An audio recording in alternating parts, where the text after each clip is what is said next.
Oh, by the way, this will have spoilers. It will say in the title though, so spoilers.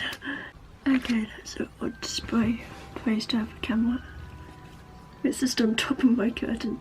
I thought I'd do a tint of orange or something. It's actually blue, but change it to orange and edit it, you know. Just while I do opinion on it like I did for season 4, I thought I might continue that, maybe. But I'm gonna be honest, season 5 wasn't that great. I'm reading off my notes here, but my friend, a good friend of mine, recently said that all orange it knew back to her was a Yoda Crips bushed together, and to me, I wasn't too sure on that at first, but after I started thinking about it, I was like, that's actually quite true. That is how they show each and every different person's backstory, you know, new back for each prison mate. And why wasn't there much of Sophia this season? Like, she was only in for about 1 episode and then she went kaboom. I wasn't really too sure on the ending of this one, because it was like, is this how they're saying goodbye to the majority of the cast, and then the next season might be just those few mains, like Wed, Piper, don't know why I'm remembering Piper's name, my buddy hate her, still hate her, yeah.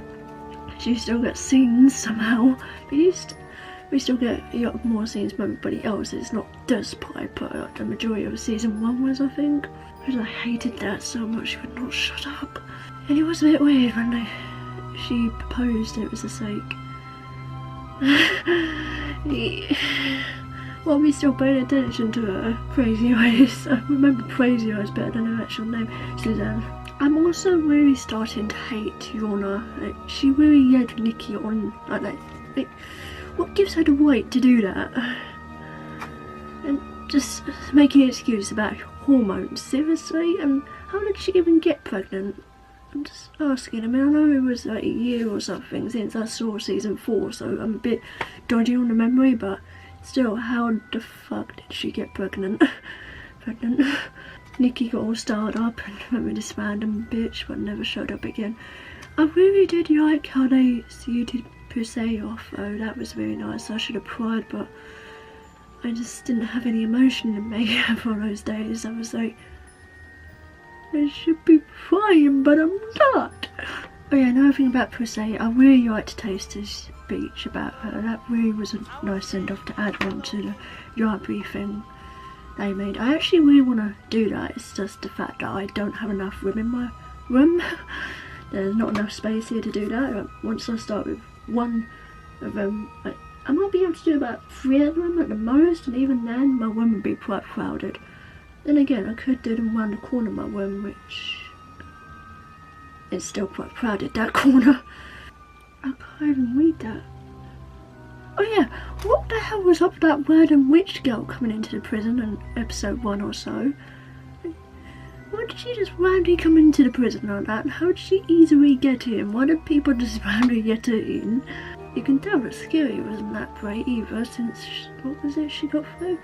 I can't remember what. She got that through and they took a nail file off her instead. I remember what they took off her instead, I just don't remember. Yeah, I don't know what she was doing in the prison. Was she trying to get back with Caputo? Was that it? It never said anywhere what she was doing there. Whether she was there for a meeting or what. No one really knows, you know. I made a special appearance. Joking. But Pan. That pansexual, and there's a Pan.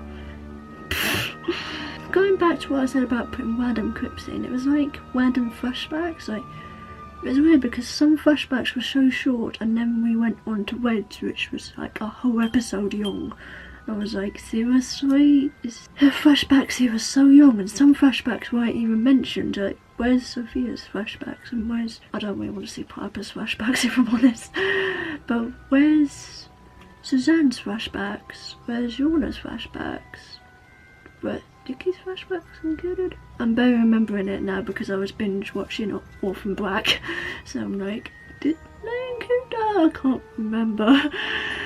So I didn't exactly binge watching it one night. I kept watching it over a few days or so because it came out on the day I went to Simple Plan, so of course I couldn't binge watch it on that night.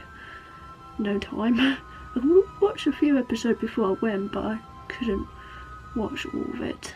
even at the end of season 5, I was still left with questions. Like, how are they going to film everyone else if they've all gone sent off to a different prison? God, I'm so bad with names. I'm really sorry about this.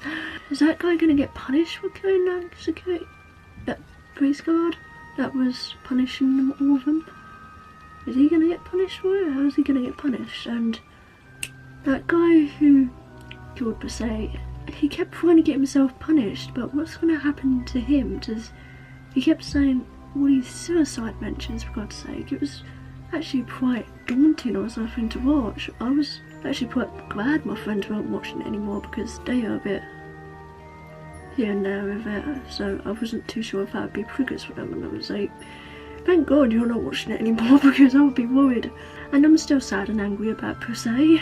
I'm just so is who I am. I'm just feeling her very mutually at the moment. I really don't want to see Posey's death again. It was enough when I saw it in the trailer again. I don't want to see it again. Actually again, it still haunts me.